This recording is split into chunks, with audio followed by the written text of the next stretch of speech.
प्रधानमंत्री मनमोहन सिंह को सीएम धामी ने श्रद्धांजलि अर्पित की। उन्होंने डॉक्टर मनमोहन सिंह के देश की सेवा के योगदान की सराहना की। धामी ने आपको बता दें कि भगवान से मनमोहन जी के शुभचिंतकों को इस दुख की घड़ी को सहने की शक्ति देने की प्रार्थना भी की।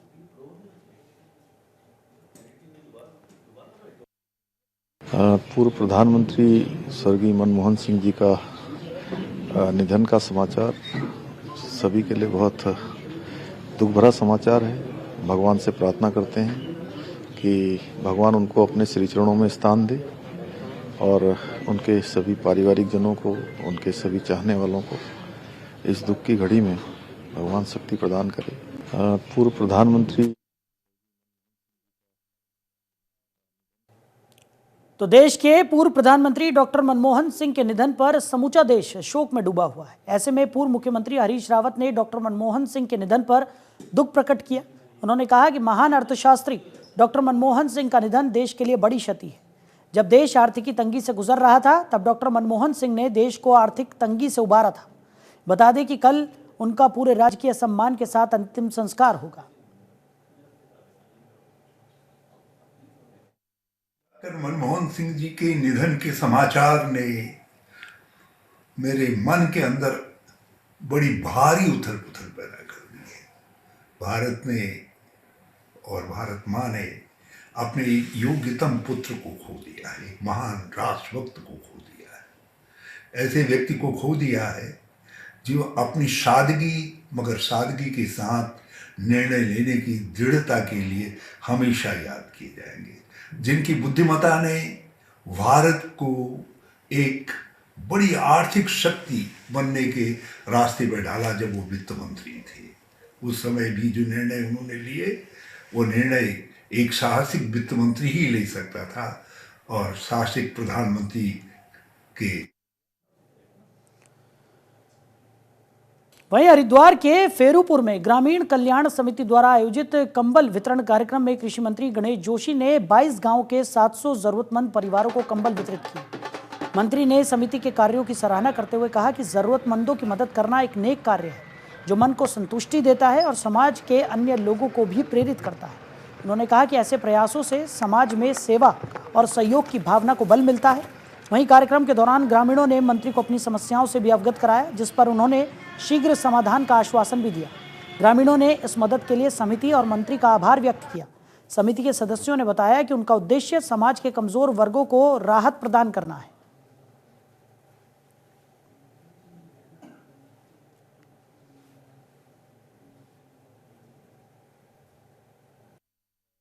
ये समाज के वो गरीब और कमजोर लोग हैं जिनकी इतनी हैसियत नहीं है कि वो कंबल खरीद सकें। आज उनको कंबल वितरण यहाँ पर किया गया और क्योंकि भारतीय जनता पार्टी के कार्यकर्ता हम भारतीय जनता पार्टी जिस विचार को लेकर काम करती है कि समाज के अंतिम पीढ़ी के अंतिम व्यक्ति तक विकास की लहर पहुंचनी चाहिए। दीनदयाल जी का वो चिंतन, उसको साकार करने का काम ये समिति कर रही है। और इस अवसर पर मुझे यही बताया गया कि पिछले 30-32 साल से कर रही है और इसके अलावा अन्य सामाजिक कार्य भी समिति कर रही है। देखिए, अपने लिए तो हर कोई जीता है ना, हम किसी दूसरे के लिए कुछ करते हैं तो उसमें आम संतुष्टि भी मिलती है और लोगों की सेवा भी होती है और हमें इस प्रकार के काम करते रहने चाहिए। और आज मैं इस अवसर पर मैं स्वामी जी को, उनकी पूरी टीम को शुभकामनाएं देता हूँ, बधाई। ये समाज। वहीं देहरादून में केंद्र सरकार की बाहरी सहायतित योजना के तहत 1800 करोड़ रुपए ऋषि नगरी का विकास होगा। इसमें बुनियादी सुविधाओं को विकसित कर देश दुनिया के तीर्थयात्रकों और पर्यटकों के साथ ही स्थानीय लोगों के लिए बेहतर इंतजाम किए जाएंगे। क्षेत्रीय विधायक एवं कैबिनेट मंत्री प्रेमचंद अग्रवाल ने कहा कि प्रधानमंत्री नरेंद्र मोदी का उत्तराखंड से विशेष लगाव है, जिसके तहत उन्होंने ऋषिकेश को 1800 करोड़ की सौगात दी है। इससे योग नगरी का विकास किया जाएगा। केंद्र सरकार की बाहरी सहायतित परियोजना के तहत ऋषिकेश, मुनि की रेती, तपोवन, साथ ही स्वर्गाश्रम में वेंडिंग जोन, सीवरेज सिस्टम, पेयजल आपूर्ति, नगरीय यातायात प्रबंधन, बाढ़ प्रबंधन, हरित विकास व सौंदर्यीकरण और पार्किंग आदि कार्य किए जाने हैं। 6 सालों में इन कार्यों को किया जाना प्रस्तावित है।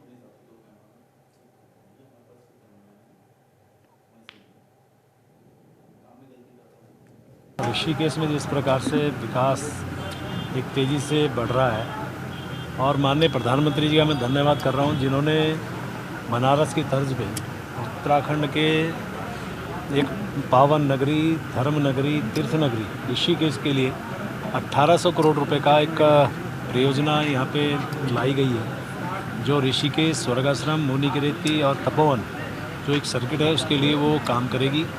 3 सेक्टर्स में इसमें काम होंगे, जिसमें घाट निर्माण होगा, जिसमें पार्किंग का होगा, जिसमें हमारे अन्य डेवलपमेंट होंगे।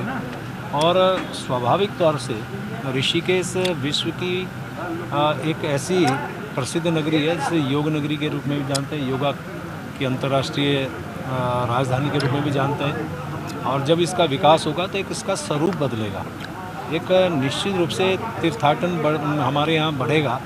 आने वाले टाइम पे आप जानती हैं कि जिस प्रकार से हमारे यहाँ 462 करोड़ रुपए के अभी सीवरेज का काम चल रहा है, 100 करोड़ रुपए अभी और स्वीकृति हुई है जिसमें राफ्टिंग और इससे जुड़े हुए व्यवसाय के लिए उसमें काम होना है, यानी कि एक बहुत बड़ा। उधर मसूरी में 26 से 30 दिसंबर तक चलने वाले विंटरलाइन कार्निवाल की लाइब्रेरी चौक पर बलून उड़ाकर शुरुआत की गई। इस नगर पालिका द्वारा संचालित पशु वाहन, गोल्फ कार्ट, शटल सेवा वाहन के साथ ही लोकल बस की भी शुरुआत हुई। बता दें कि विंटरलाइन कार्निवाल से जहां पर्यटकों का मनोरंजन होगा, वहीं से शहर के व्यापार में भी वृद्धि होगी। तो विंटरलाइन कार्निवाल में विभिन्न सांस्कृतिक कार्यक्रमों के साथ ही साहसिक खेलकूद प्रतियोगिताएं भी आयोजित की जाएंगी।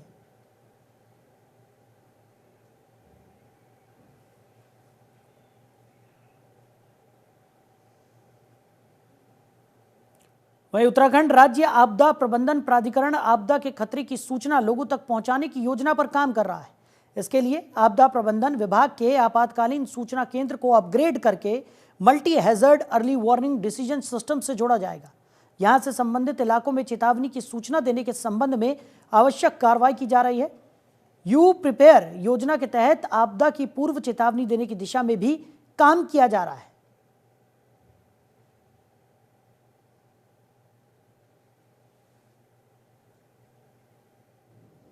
तो आपदा प्रबंधन प्राधिकरण ने यह पहल की है।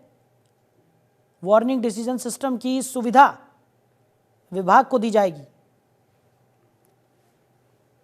हमारे हैं सभी में सायरन लगाए गए हैं। सायरन का एक कंट्रोल जो संबंधित विभाग है, सिंचाई विभाग या जो बैराज या जो जल विद्युत परियोजनाएं हैं उनके पास रहता है। वहाँ से समय रहते अगर रिएक्शन हुआ तो ठीक है, अगर वहाँ से समय रहते रिएक्शन नहीं हुआ तो हमारे कंट्रोल रूम में सायरन बजता है। फिर हम लोग अग्रतर कार्रवाई करते हैं और उसे जो खतरे हैं उसको देखते हुए क्या कार्रवाई की जानी है, कहाँ से लोगों को हटाया जाना है, वो कार्रवाई करते हैं।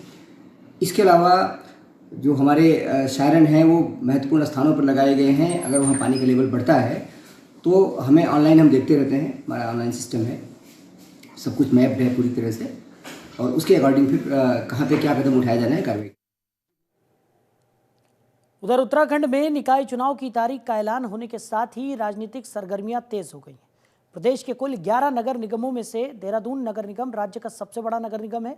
सत्तारूढ़ भाजपा को यहां मुख्य विपक्षी कांग्रेस से टक्कर मिल सकती है। वहीं नामांकन दाखिल किए जाने से पहले कांग्रेस और भाजपा के लिए प्रत्याशी चयन की कसरत बेहद चुनौती भरी है। कांग्रेस मीडिया प्रभारी राजीव महर्षि ने भी मेयर पद के लिए कांग्रेस कार्यालय में आवेदन किया है।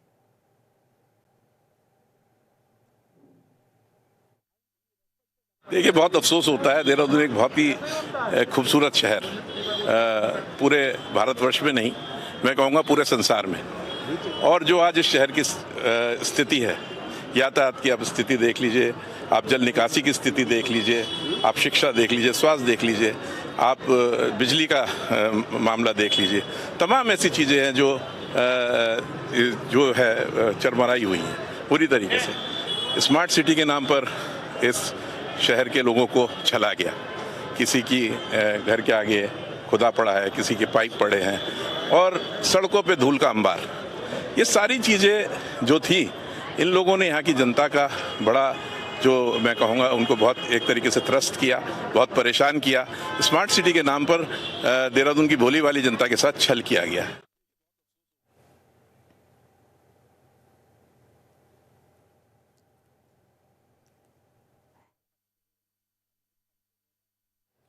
तो आपको बता दें कि नगर निकाय चुनाव के मद्देनजर तमाम राजनीतिक दल अपनी एड़ी से चोटी तक का जोर लगाते हुए नजर आ रहे हैं। मुख्य मुकाबला भारतीय जनता पार्टी और कांग्रेस के बीच में है।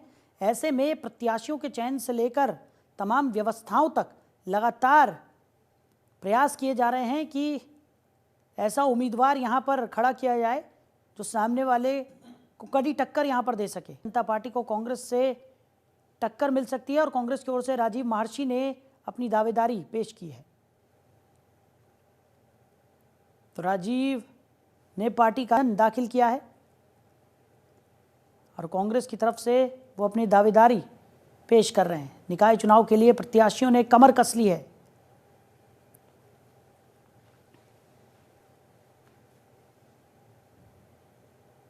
आगे बढ़ते हैं। पहली बार नगर निगम बने अल्मोड़ा में जिला प्रशासन ने निकाय चुनाव की तैयारियां पूरी कर ली हैं। नामांकन से लेकर मतगणना तक की तारीखें तय हो गई हैं। जिले में एक नगर निगम समेत 4 नगर पंचायत है, जिसके लिए 27 से 30 दिसंबर तक नामांकन भरे जाएंगे। वहीं 31 दिसंबर से 1 जनवरी तक नामांकन पत्रों की जांच की जाएगी, जिसके बाद 2 जनवरी की तारीख नाम वापसी के लिए तय की गई है। जिसके बाद 3 जनवरी को चुनाव चिन्ह दिए जाएंगे। हालांकि 23 जनवरी को वोटिंग के बाद 25 जनवरी को मतगणना होगी। अल्मोड़ा डीएम आलोक कुमार पांडे के मुताबिक सभी चुनावी तैयारियां पूरी कर ली गई हैं।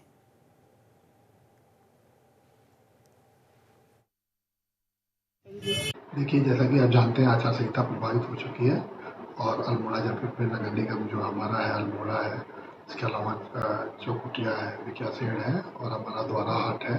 यहाँ भी चुनाव हो रहे हैं। 3 नगर पंचायतें हैं और चिनिया नौला है रानीखेत में। और हमारी सारी तैयारियां हो चुकी हैं। हमारे जो है आरओ की नियुक्ति हो चुकी है, उनको हमने प्रशिक्षण दे दिया है। आचार संहिता की लिए टीमें हमारी काम कर रही हैं। पोस्टर इत्यादि हटाए जा रहे हैं और पुलिस के साथ हमारा लगातार कर्मचारियों के लिए हमने सॉफ्टवेयर में एंट्री कर ली है और जहाँ भी है हम लोग निष्पक्ष शांतिपूर्ण चुनाव कराने। उधर हरिद्वार के लालढांग में नशा मुक्ति एवं औषधीय वृक्षारोपण कार्यक्रम आयोजित किया गया। लालढांग मेडिकल एसोसिएशन ने नशा मुक्ति एवं औषधीय वृक्षारोपण कार्यक्रम का आयोजन किया। कार्यक्रम की मुख्य अतिथि अनीता भारती ने नशा मुक्ति की आवश्यकता पर जोर दिया। वहीं विशेष अतिथि थानाध्यक्ष नितेश शर्मा ने युवाओं को नशे से दूर रहने और स्वस्थ जीवन अपनाने के लिए प्रेरित किया।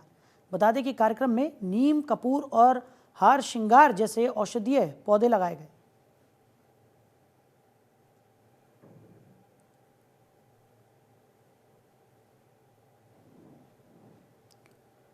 उधर हरिद्वार में अभय शर्मा हत्याकांड मामले में फरार दूसरे आरोपी को पुलिस ने गिरफ्तार कर लिया है। श्यामपुर पुलिस ने आरोपी नागेंद्र को रानीपुर क्षेत्र से गिरफ्तार किया है। आरोपी के कब्जे से वारदात में इस्तेमाल की गई बाइक भी बरामद की गई है। बता दें कि 24 नवंबर को श्यामपुर क्षेत्र में रवासन नदी के किनारे एक अज्ञात शव मिला था। मृतक का चेहरा कुचला गया था और गला जैकेट की डोरी से घोंटकर हत्या की गई थी। जांच में शव की पहचान पश्चिमी दिल्ली निवासी अभय शर्मा उर्फ हनी के रूप में हुई, जिसे सट्टे का नंबर दिलाने का झांसा देकर लाया गया था।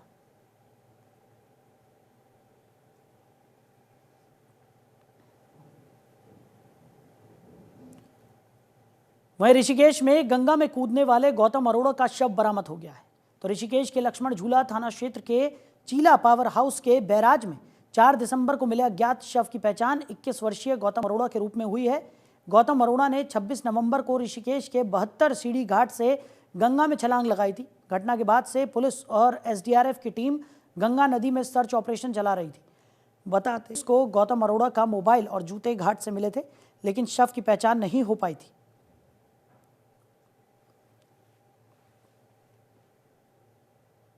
वहीं उत्तराखंड में बर्फबारी के बाद मैदानी जिलों में भी सर्दी का कहर जारी है। हरिद्वार में कोहरे और हल्की बूंदाबांदी के बाद से जहां ठंड बढ़ी है, तो वहीं स्थानीय लोगों ने भी घरों से निकलना कम कर दिया है। इसके साथ ही व्यापारियों के लिए भी ये समय काफ़ी मुश्किलों भरा है। इस सर्दी के कारण जहां ग्राहक कम हो गए हैं, तो वहीं कोहरे के कारण सड़कों पर वाहनों की रफ्तार भी धीमी हो गई है, जिसके चलते यातायात प्रभावित हो रहा है। बता दें कि मौसम विभाग के अनुसार आगामी दिनों में ठंड और बढ़ने की संभावना। उधर रुद्रप्रयाग में मौसम विभाग की भविष्यवाणी फिर सच साबित हुई है। विश्व प्रसिद्ध श्री केदारनाथ धाम में बर्फबारी जारी है। निचले इलाकों में भी मौसम का मिजाज बदला हुआ है, जिससे शीतलहर के साथ साथ कड़ाके की ठंड पड़ने लगी है। बताते चले कि मौसम विभाग द्वारा 27 और 28 दिसंबर को बारिश और बर्फबारी का अंदेशा जताया गया था, जो कि सही साबित हो रहा है। ऊंचाई वाली पहाड़ियों में बर्फबारी हो रही है, तो वहीं निचले इलाकों में सुबह से घने बादल छाए हुए हैं, जिसके चलते कड़ाके की ठंड पड़ रही है। तो उत्तराखंड में मौसम ने करवट बदली है। वहीं कई क्षेत्रों में जहां बर्फबारी हुई है तो कहीं हल्की बारिश के चलते ठंड ने बढ़त दर्ज की है।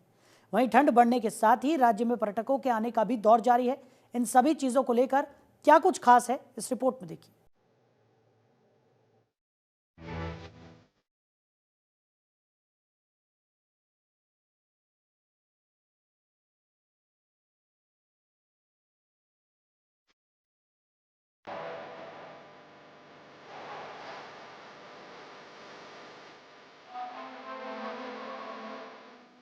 बर्फबारी से सुहाना हुआ पहाड़ों का मौसम। कहीं हल्की बारिश तो कहीं कोहरा हुआ नम। मैदानी इलाकों में भी ठंड ने पकड़ी रफ्तार। सैलानियों के लिए बर्फबारी से आई बहार।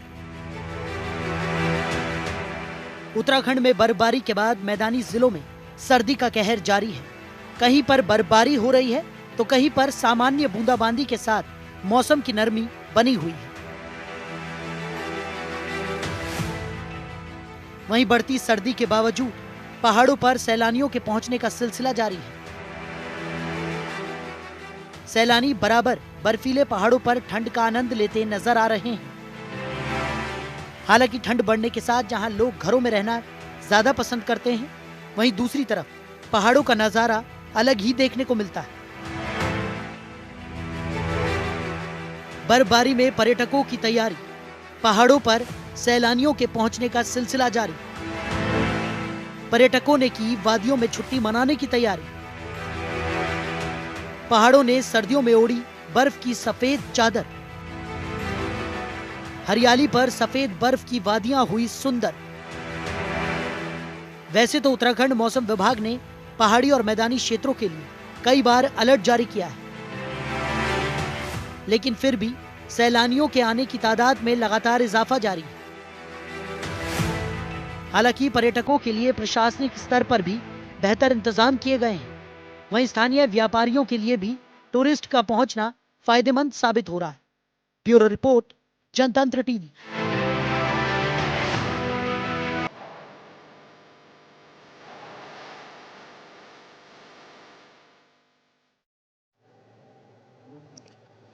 तो फिलहाल इस बुलेटिन में मेरे साथ इतना ही। आप बने रहिए और देखते रहिए जनतंत्र टीवी। नमस्कार।